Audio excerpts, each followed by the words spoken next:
Well, everyone in YouTube world, this is so exciting because one of the more popular YouTube videos we've produced over the last, maybe 2 years now, is these times with Amelia Ihlo from Rooted Farmers. And I'm thrilled because it's like, well, every year it's like there's something new that's just kind of like, how do you just keep pulling these rabbits out of your hat, and I love it, mostly because it helps flower farmers, and I love supporting that family of people. I'm going to use the family word, and so welcome, Amelia. How you doing? Good, good. How are you?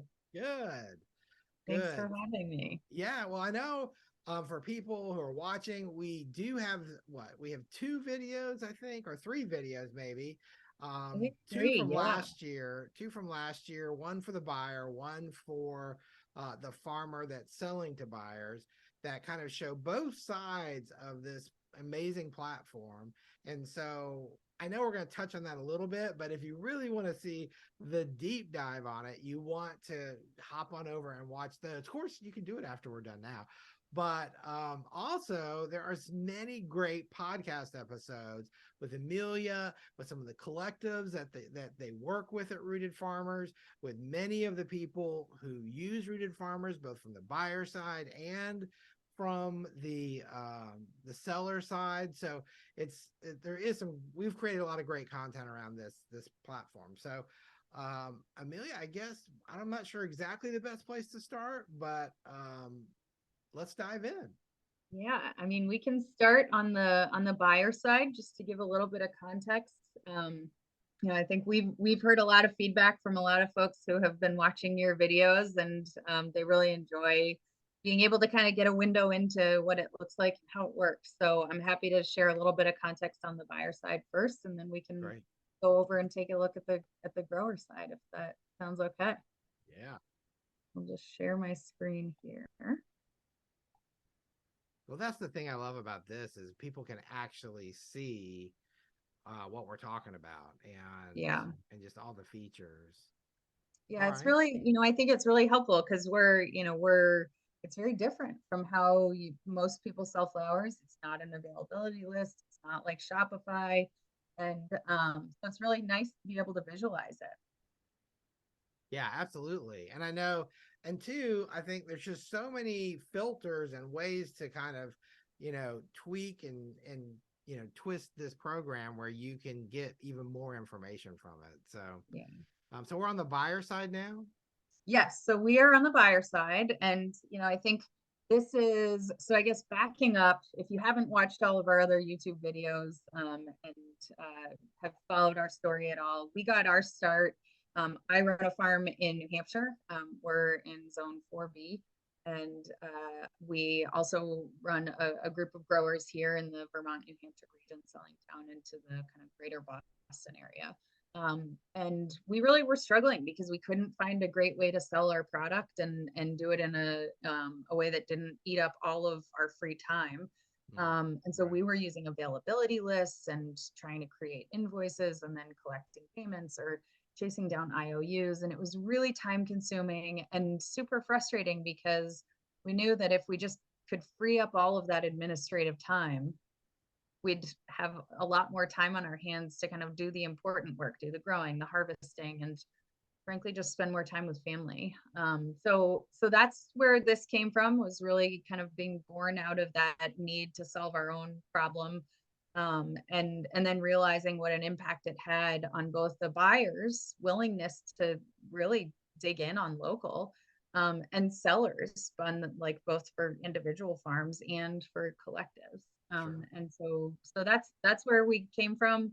I think something we're really excited about is just how much engagement we have from all of our members on the grower side and on the buyer side. And their willingness to provide feedback is what leads us to doing these videos with you every year, is because we do end up making tons of changes to really reflect and make sure that we're building what it is that everybody's looking for, and not just sort of our assumption of what they should have. It's Right. really a product that is kind of crowdsourced at this point.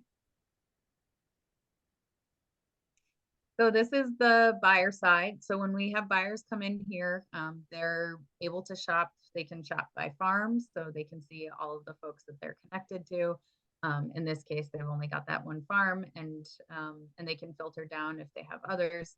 They can shop by color palette. That's very popular for designers. So they like to be Right. able to think like, all right, I've got an event on Saturday, and these are the colors that the bride is really looking for. And how do I really find, something in those colors? And so they can shop by color palette. So they can pull up, we'll say, show me the white and the purples, and show me everything that falls into those color categories.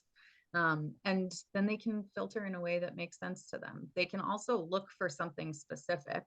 And this was a really important point that we learned in those early days, was really just that buyers don't think about buying product always in the same way that we as growers think about selling our product. Sure. And so they might want to shop by design element. They might want to shop for a specific item. They may know yarrow just by its common name. So if they're looking, Yahoo, if they're looking for yarrow, they can just type in yarrow, and you have listed it by the Latin names, but it's going to come up no matter, how they search for it, if it's in one of those common names. That's Or if great. they're I was wondering about that with some of the flowers. Yeah. Yeah, because some of them, they're looking for something very specific, or they may only know a common name, or it may be that, we call something up here in the Northeast by one common name, and you call that same item by a different common name down farther south. So we accommodate all of those here. And we do that just sort of out of our database of, kind of what we have created for growers to list product by just choosing from a drop down menu, so that they're able to not have to carry all of that burden of creating the full product name. Because and Sure. we'll spend more time on that when we go over to the grower side, but this is all on our side. We're the ones populating all of the data there. And then So growers choose. just a quick question. So I noticed earlier, and I know we mentioned this earlier, but you're pricing everything by the stem Mhm. and the bunches that are there. Is that suggested from you, or does the seller actually determine how many stems are in a bunch? So the seller is deciding if they're selling them in 5 stem bunches or 10 stem bunches. Okay. That was a product of a lot of conversations with buyers who really said, look, we're trying to do really quick, easy math when we're buying. And if some of the bunches are 5 stems and some are 7 and some are 13, we can't quickly figure out how much we need to purchase. And so we really would like you to standardize as growers into 5s and 10s, because we can do that math very quickly. And so Well, we that's a said, good idea. Yeah. that makes a ton of sense. And so we're going to nudge you into the 5 and 10 stem bunches. But you're going to price it by the stem, because that was also feedback from them, was really saying, we like to be able to think through that unit pricing. That's really helpful.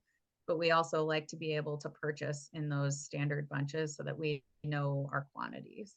So we're giving them these comparable prices at the unit of one stem.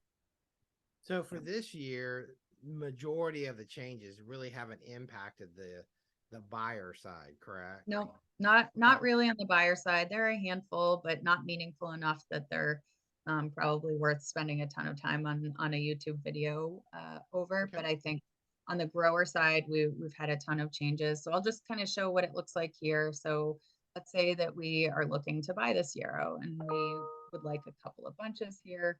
We're just going to choose what our option from whatever options the grower has given us. And so we'll choose delivery on this day, and we'll add it to our cart. And I think this is the favorite feature from buyers is that product is now reserved for them. So nobody can buy it out from under them. And that's a really key difference, I think, from, the Shopify's of the world, where it's just instantly sold out from under buyers. If they're all shopping simultaneously, they will go to hit checkout and half of their cart will disappear. Yeah. And that can be really frustrating if they've been shopping for an event.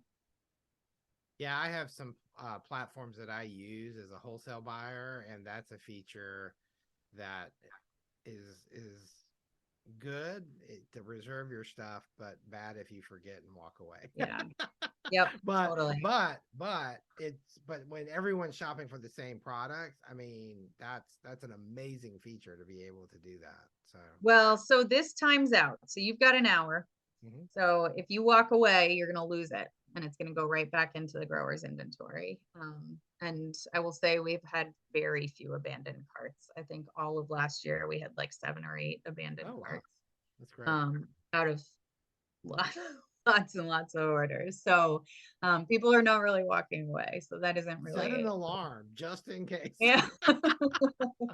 I love that. Anyway, that's awesome. All right. So that's the buyer side. I think in a nutshell, we'll kind of come over here and take a look at what it looks like to the grower.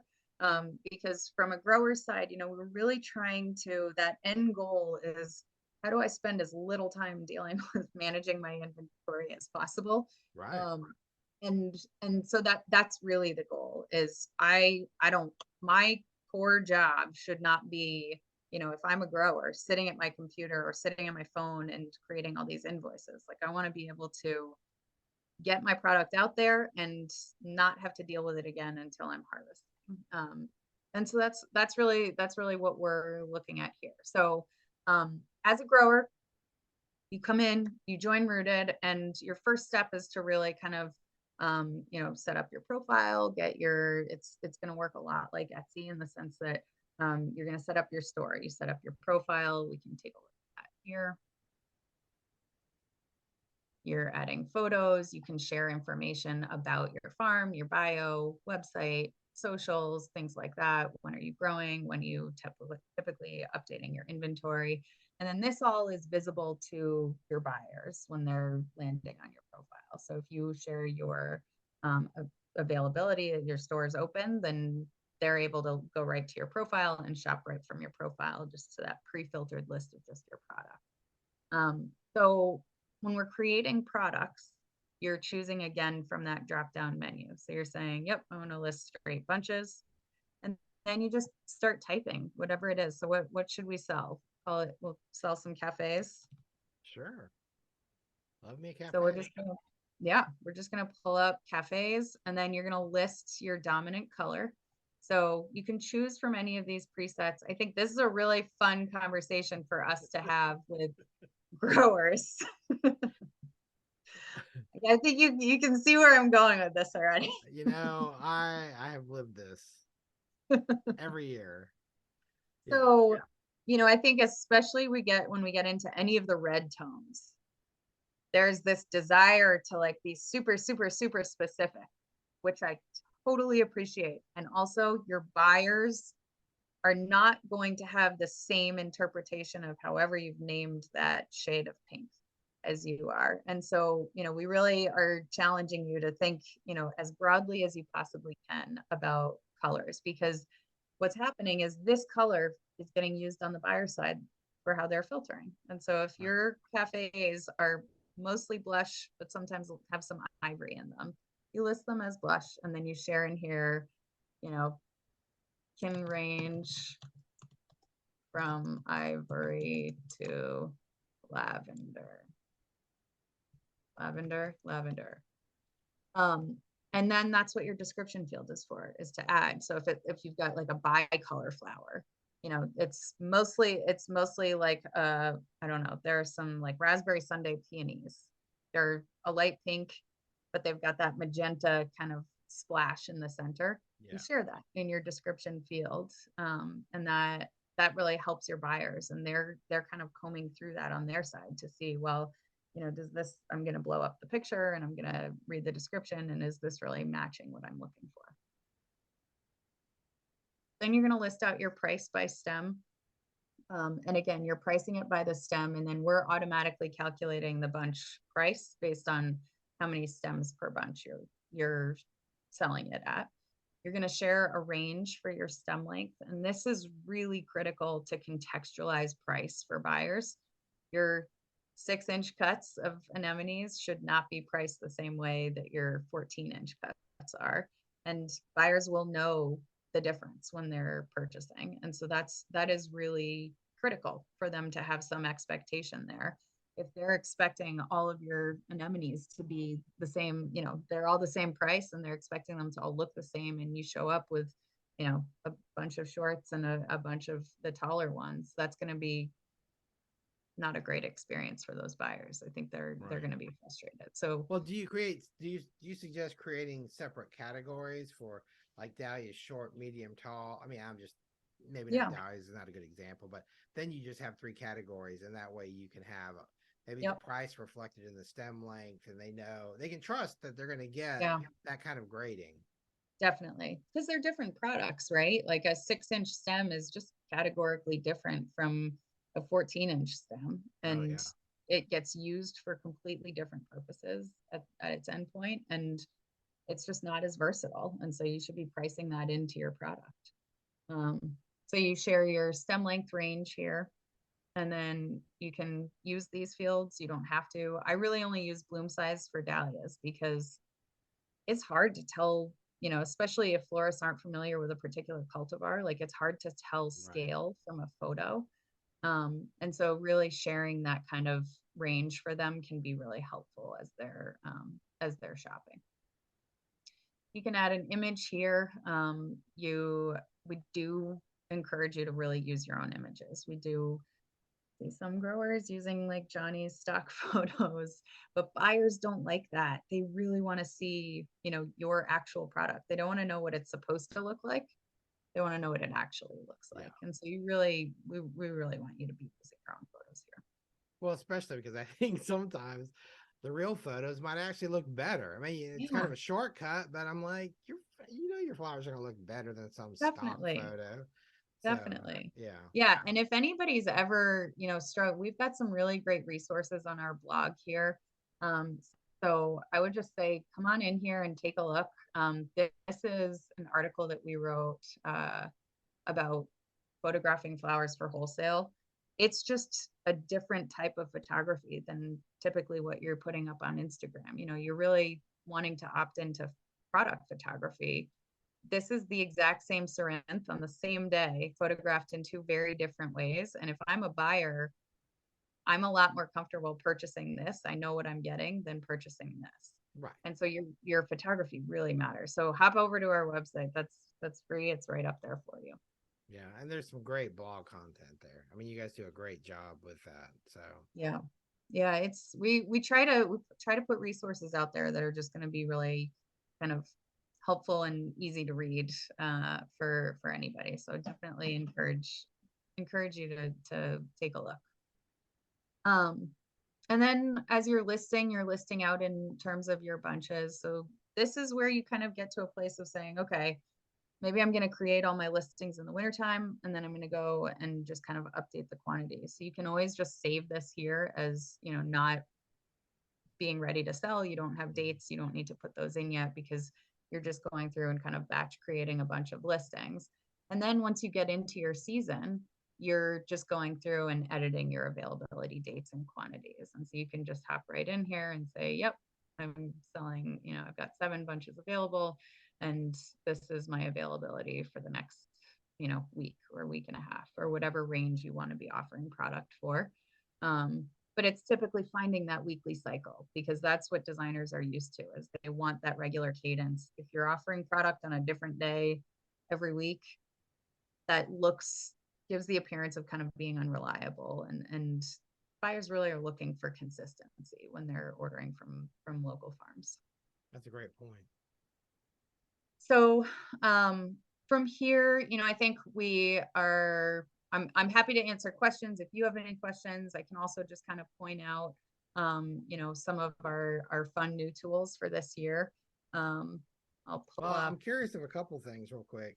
Yeah. One is like, so if all of these flowers and what we see here, like Zinnia, Elegans, Benary's Giant, if is that a file that you have on there, or the actual seller created that entire description?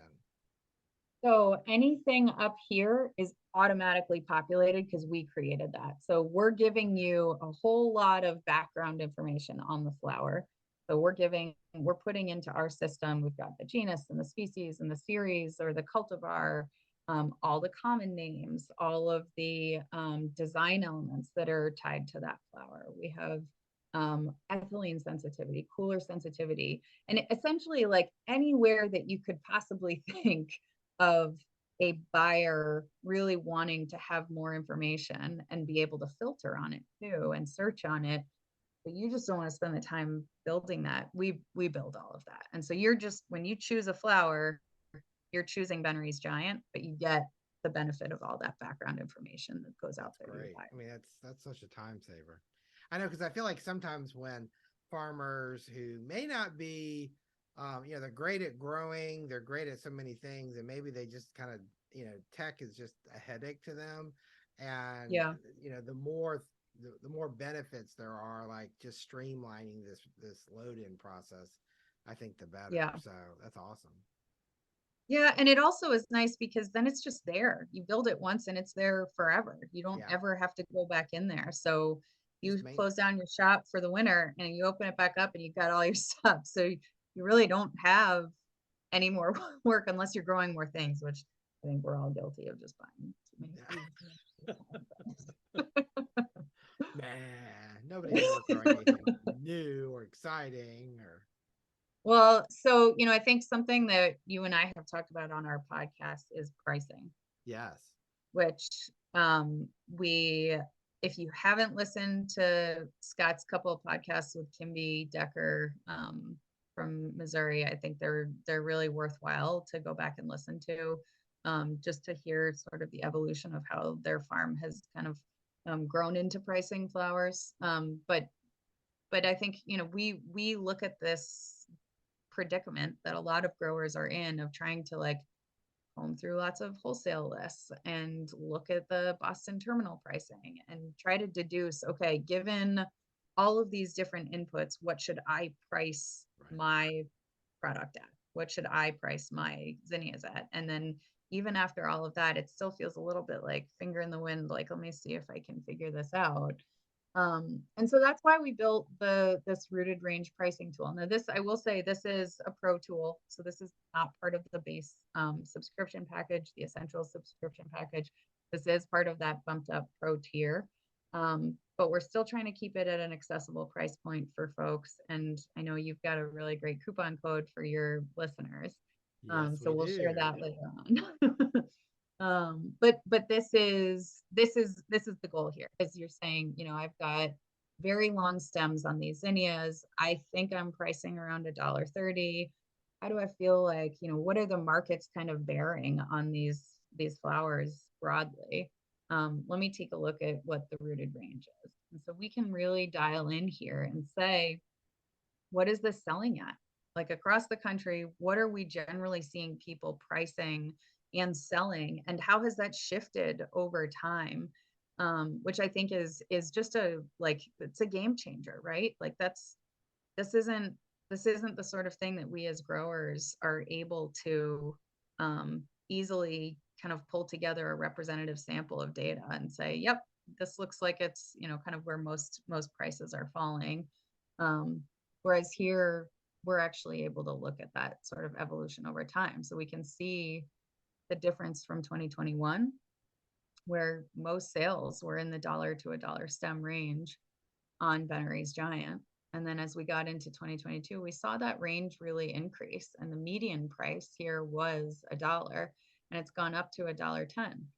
That's a good bump for 1 year. That's a good price bump for 1 year. And we can also see the context here of these different, what we're calling pricing factors or attributes that are impacting and driving pricing is, stem length.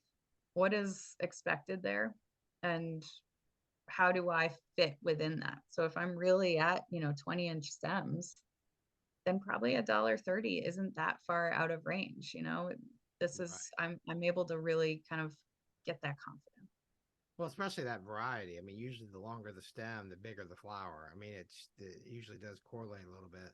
And I Yep. think too, I think the, I know on our podcast episode, we were talking about this pool of data.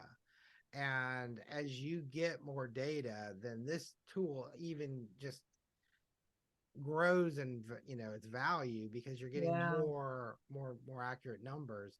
So is that maybe some of the difference between 21 and 22 is just your data collection is grown and now you're getting a wider range of people? Yeah, it could be. I think,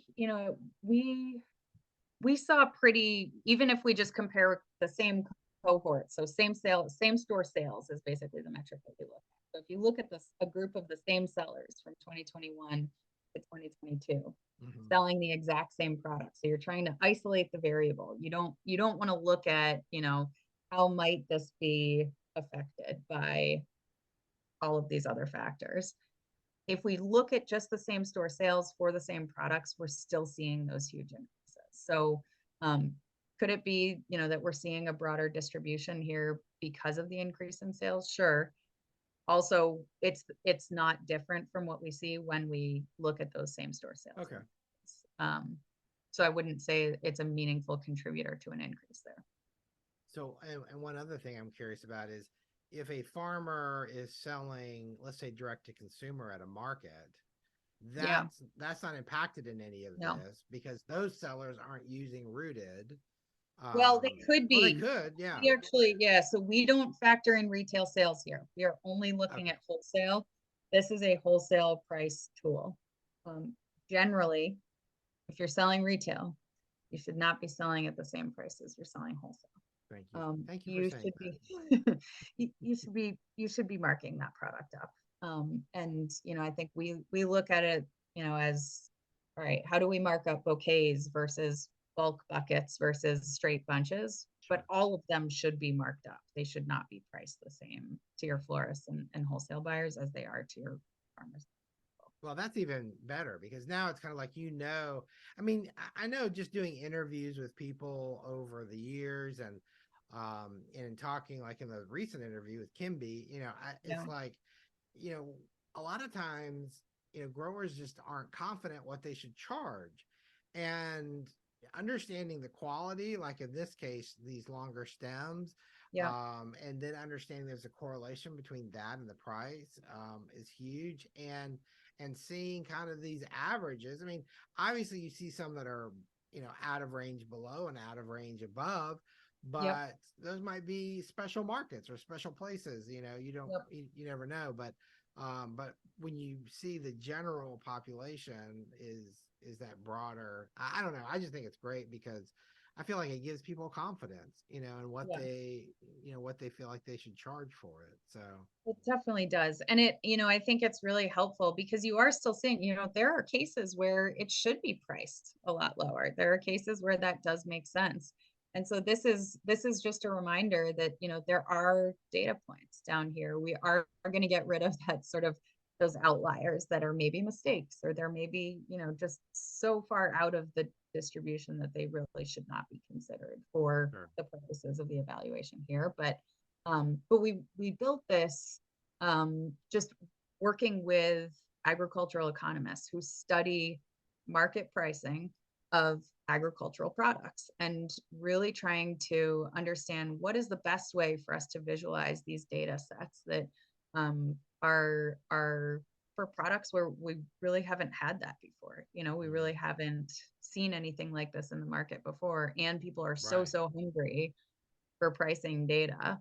How do we put this together in a way that feels, super representative? Also, we have minimum thresholds in place so that we're never sharing. Like, we saw one person one time sell one bunch of Bennery's Giant. You're never going to see that. Like, if that's all we had for a flower, you'd never see a data set on that. We're always going to make sure we have a minimum threshold of sales from unique sellers, across a geography, before we ever present that out to anybody. So I don't know why, but I'm just curious. Like, when you're working with a new client, someone who's just signed up and taken advantage of this great discount code that we have in the podcast, and they sign up and they see this feature.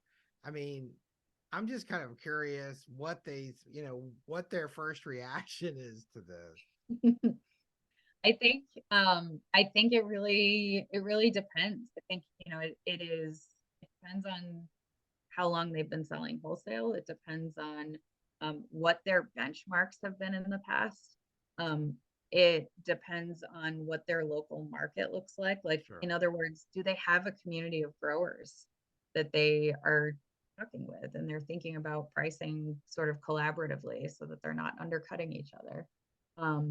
But I think generally people are looking at this and saying, oh, this is a surprise. I was super undercutting myself on some of these items, or yeah, maybe I'm a little bit over there. But it's really helpful not to suggest a price, because we're not telling you, this is what you should price your product at. We're trying to give you a sense of, across the entire market, what is the distribution of prices, so that you can make an informed decision about your product, because you know your product better than anybody. You know what it looks like when you harvest, you know how it holds in the vase, you know the quality. And this just gives you a little bit of a window into that sort of pricing exercise.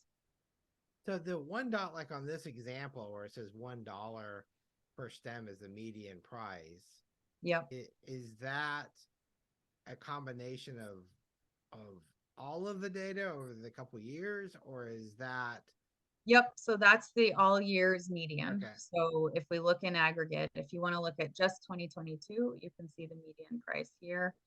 If you want to look at just 2021, you can see the median price was $1. That yellow bar there is the median price. And That's then great. as we get 2023 data, you're going to see another line pop up there for 2023. We're still buried under a few feet of snow here. But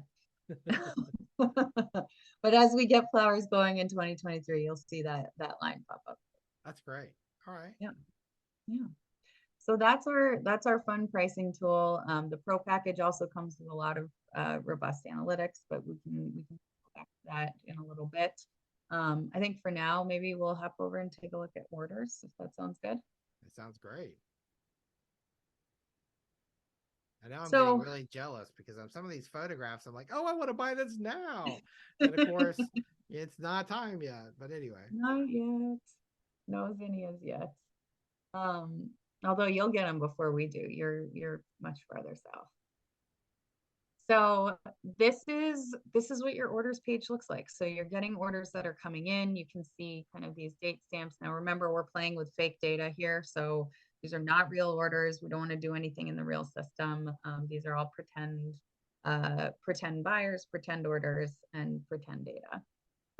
But this is what it would look like. You come into your orders page, you can see when the order was placed, you've got your order numbers, you can search your orders for somebody's name or for an order number. You can filter by a particular date. So if you want to pull up just your orders for March 17th, you can do that here. If you want to pull up just your pickup or delivery orders, you can do that. If you want to pull up just your orders for a particular buyer, you can do that. And you can always clear your filters here. So this is really nice because if we're saying, oh, I know I have a delivery to Amanda Bloom's and I need to find that order because I need to make a change to it, you can hop right in there. I think one of our exciting new features here this year is we have order messaging, which is really fun. So one of the things that we were hearing a lot from growers is, holy cow, I am just being pinged in like all of these different channels. I'm getting texts, I'm getting phone calls, I'm getting Instagram DMs, I'm getting emails. And I would love to just be able to condense all of those into one channel. And I would like to not be getting all of these different pings all over the place. And so we built order messaging for exactly that purpose. So on this order, I'm able to go back and forth with the buyer. Buyer gets an email saying, hey, you've got a new message, hop in to reply. So here she's asking for more of the agrostemma. We know that we have it, so we can add a few bunches. She wasn't specific, so we'll just say we are adding 3 more bunches. Do I want to remove these from my inventory? So everything on Rooted is live inventory updating. You are not creating these lists that you have to manage yourself. As a buyer places an order, the inventory comes out of your store, and you're not risking double selling that. So here I have the option, because I'm adding it to an existing order. Do I want to take it out of my inventory or not?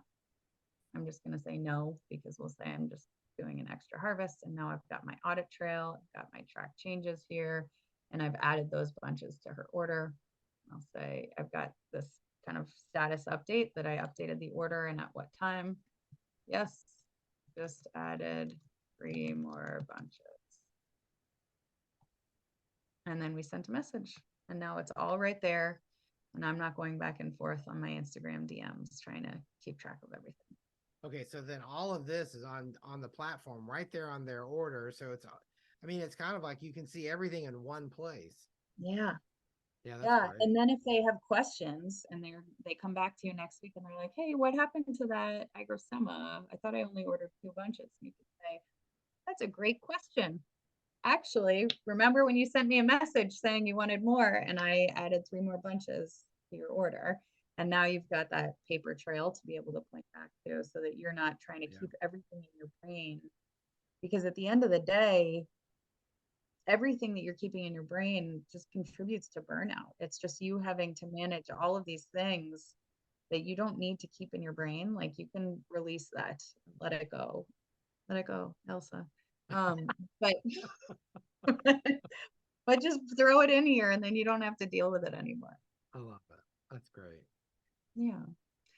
So I think that's kind of a kind of snapshot of what the orders page looks like. You can always change orders up until the point that you're processing the payment.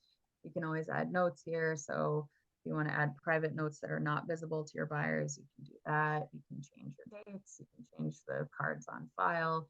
And if you want to run it as cash or check or Venmo, you can do that too. So it's Oh, really wow. a flexible system. So if you're going out to one of your farms and they're trying to run it because you're doing ACH or you're paying a check, they can just run it just like this, and then they don't have to charge a card on file for you. That's awesome. And even Venmo. I know in Atlanta, I had so many customers that would, like, they were Venmoing each other all the time. So being able to do that, in fact, a few of them would Venmo me for some stuff that we grew. And I know that's got to be a popular feature too. So Yeah, we don't want to constrain how you're taking payment. We don't ever want to add friction to that process. If your buyers really don't want to pay with a credit card and they want to pay you with a check, great, and you can do that. You don't want to push them too much to change habits, if that's really a deal breaker for them. well, I know the pricing feature is such a big deal, and I'm not sure what you wanted to go into next. Is there another flower we could look at? I'm kind of curious. I mean, Yeah, zinnias are such a popular item. I know. I'm not sure. yeah, so let's take a look. So we can just search our whole product page. So if we're looking for a particular flower, we can just search all of our product listings for that flower. So we'll look at Limelight here, and we'll say, okay, this grower has them priced at $3.55 a stem. They're long stems. And we'll take a look at the rooted range. So we can see here that, they're not too far off from what we, kind of are expecting to see, and that all years aggregate, we're looking at most sales happening between 250 and 350. If we just isolate 2022, we're looking at 250 to 325. But again, that 350 range is you're still close there, especially with such a long stem length. I think it is within reason to be pricing that if we're looking at this data set. Yeah. Um, yeah. No, that's great. I mean, I just it's so mind blowing to me that when you see things like this, and then even the notes, to see the stem length and different things, and I don't know. I just think I just like the fact it takes a lot of worry out of the decision making process, and you're Yeah. right. I mean, it's a range. You're not telling anybody what they need to charge. They can do whatever they want. But if you have no clue, then and of course I know that we should all be going back and calculating, per stem what it costs to produce something. But at least this way, sometimes well, okay, we're in the right ballpark at least. So Yeah.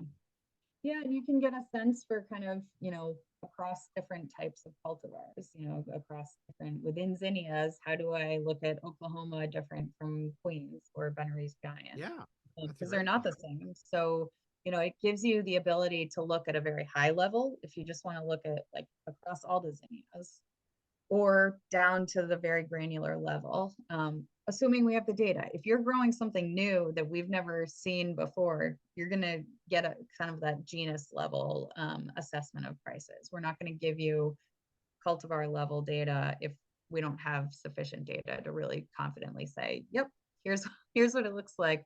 If you're the only person growing it, we're not going to do that. So we're going to give you kind of that next step up. We'll go to genus species or just the genus, and so it really depends on kind of how far up we go the data threshold. Yeah, that's awesome. Yeah. So, as far as I'm not, I know that there was a lot of different things. We were talking earlier before we started the recording, and oh gosh, I love me a pie chart. What's this? Oh no, you keep talking. Sorry, I forgot I was sharing. I was getting it ready to talk, but go ahead.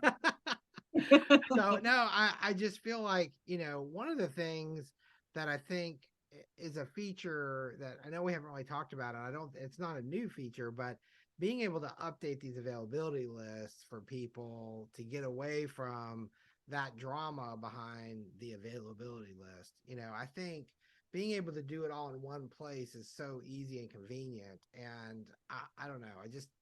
I feel like I'm not quite sure, but uh, I know farmers have got to love that feature. Yeah. Yeah, I think it's as farmers, we are not always great about valuing our time, Mm, or even tracking our time, recognizing the amount of time that we are putting into tasks. And we will often say, well, it's free. There's no cost to my time. And that just isn't true. no. That's if you are choosing to spend your time on something, it's coming at the expense of something else.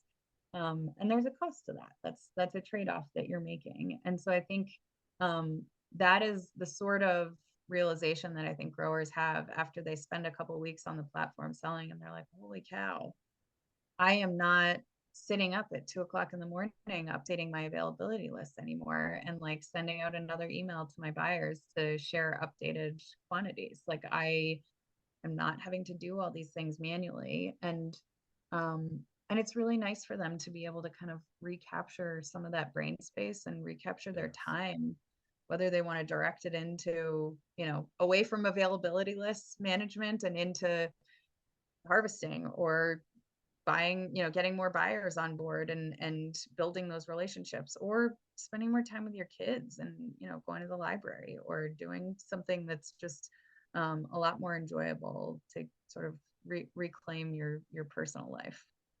You mentioned that about the uploading and streamlining that.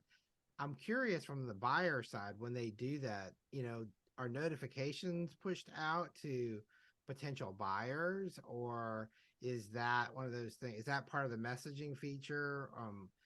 Oh, Yeah, so we'll just enable a couple of people here. So you're managing all of your buyers individually, and we've got everybody disabled except for these couple of people. So we'll just say we want to notify buyers, and we can select just our enabled buyers. And so if we're only selling to a few people, then we can just enable them. oh, that's Or wonderful. if we wanted to select everybody. So, you can decide who you want to enable and who you want to sell to. So if somebody's just maybe not on your nice list this week, you can disable them and they don't need to buy from you this week. And then you'd send everybody else your email and they're going to I get a love that. notification that you have product available there. Wow. Yep. And I love that you have flowers waiting. That's just wonderful. Okay, Yeah. good. Well, see, and that's another thing is, you don't have to sit here and create a new email. You don't have to sit here and get on social media. Yeah. Boom, all your people are going to get notified. And Yep. that's great. Okay. So everything on here, I think I know, but I don't know what Rodanth is. So, So, I think what we're so because of, I guess, at a very high level, because of how we create products here. You're choosing from that drop-down menu. What that means is, as soon as you sell those items, we can turn it into instant data feedback for you. So you can go in and you can look at your all-time sales. You can look at your last month. You can look at your last year, whatever date range you're wanting to look at. If it's a specific set of days, you can do that too. And you can look at your sales to really get a sense for what's doing really well, what's not doing as well. If I want to look at what did really well in the spring versus what did really well in the fall, or if I want to look at my sales by flower color, I can do that. But it really allows you to do a deep dive on, okay, within my daffodils, which varieties sold really well and which didn't. And that can inform how I'm thinking about my bulb purchases next winter. Same thing for Lysianthus, is really getting a sense for which particular cultivars did better than others. And maybe it's not worth buying those plugs, or maybe it still is because I just love them and I will keep them all for myself, and that's okay too. But here, at least you can make an informed decision, and you do it instantly. Like this, again, the amount of time that we can spend on trying to think through a lot of these decisions in those off months. Like, we're having to keep all of our notes. We're having to, really kind of track what did really well, what didn't do well, maybe go back through all of our orders if we're taking orders in emails, or if we're taking them over Instagram DM and text and email and Shopify, then now we've got to aggregate all of those channels to try to really actually get a sense. Right. I have not encountered any growers who have been through a season of this and not been surprised by something. Like, Oh, you're in really? there, you're doing this. So in our heads, we think, no, I just know what's doing well. Everybody's surprised. I'm surprised at how much Celosia I sold. Like, I just was not expecting that. And so everybody is surprised by something. And I think that's really fun for us, is to say, which things surprise you? What was most surprising? So that's really fun. And again, these are all automatic. So if you say, okay, obviously white did really well here, but within whites, what were my top sellers? Dahlias, Nigella, zinnia. So we can really see what was worth it and what maybe wasn't worth it as much when we kind of get down into, well, I know that my Japanese beetles ate all of my white zinnias anyway, and I sold none of them. So this is not something that I'll be growing again. And that's a very quick insight that we have into our businesses as growers. We have a lot of, I think, really fun. These are all part of, anywhere you see this little badge, these are all part of the Pro Tool. So this is, again, part of that bumped up price and subscription package. But here we're looking at, a grower who does a fair amount of sales through their pre-orders, but also does a fair amount that just get added on to their orders. So here they've got a market that they're selling into, and so product gets added at the market floor, and they also have point of sale orders that are going out. And so again, all of this is just automatic and built into the system. And it allows us to focus on growing our businesses instead of doing all of the busy work along the way that can kind of keep us in the weeds. In more than one instead way. of- Well, the thing is, though, how many people just don't even look? They don't think to look for this kind of data. They don't have time to look for this kind of data, and this is just a byproduct of using the Yeah. I mean, this is just gravy to get this data and to see the breakdown. I still, I you might not have heard me, but what is Rodanthe? I don't know what that is. I don't know that flower. Geez, I don't know what it is either. Oh my Let's gosh. go back and look here. I know I saw the botanical name for it, and I thought I didn't even recognize that. So this is real live learning on the Flower Podcast. No, I don't see it. I'm gonna Oh, have to look it up. Give me a okay. minute and look it Okay, up. we'll come back to that. So, Okay. um, yeah, well, I think being able to see the color popularity, what's popular inside that color group. Yeah. So many times I feel like, we go with our gut, and our guts might be genuinely right, but just Yeah. like you said with the Venere white. It's like, okay, is it worth it? I know when we grew it, I we fired it the first year too. Yep. So did Because we. it shows all the imperfections, Yep. and there's just so many other fabulous flowers that you don't have to fight with so much. So Yeah. Yeah, yeah, we don't do fussy flowers on our farm. If you can't make the cut in that first seeds, you're out. No. that's right. Awesome. Well, Yeah. this is tons. So is there more, or can we talk about the offer? Yeah, let's talk about it. Let's Okay. do it. So So yeah. go ahead. Well, I just know that over the period of time, like, when farmers want to get on this platform, it's kind of like, we want to try to make it easy for them. And I'm excited that you give our listeners or watchers on YouTube, Yeah. this benefit. So I think the code is TFP23. Yep. And no matter what platform you choose, I think, right? Is it $75 off whichever platform? Yep. It is. Whichever package you want, whichever package you're going for, you can apply that $75 code. Yeah. And I just think that's great. Now, I also wonder, like, if somebody, I know that with some things, like, you can hop on and do things quickly. If Yeah. I'm a new farmer that's not on your platform and I, send you the email or sign up for it, usually how long does it take to kind of get approved and get processed so that way you can start plugging your data in or plugging your flowers in? So, I think it depends. It depends. We are screening growers to make sure that you're a real grower. So we don't ever want to be bringing folks on who aren't legitimate growers of local product. And, I always use the example of a friend of mine who has an overgrown backyard outside of Boston full of mint. He's like, well, can I be a mint grower? I'm like, no, you most definitely may not be a mint grower. So we are screening you to make sure that you are not our friend down in Boston who's just growing mint for fun.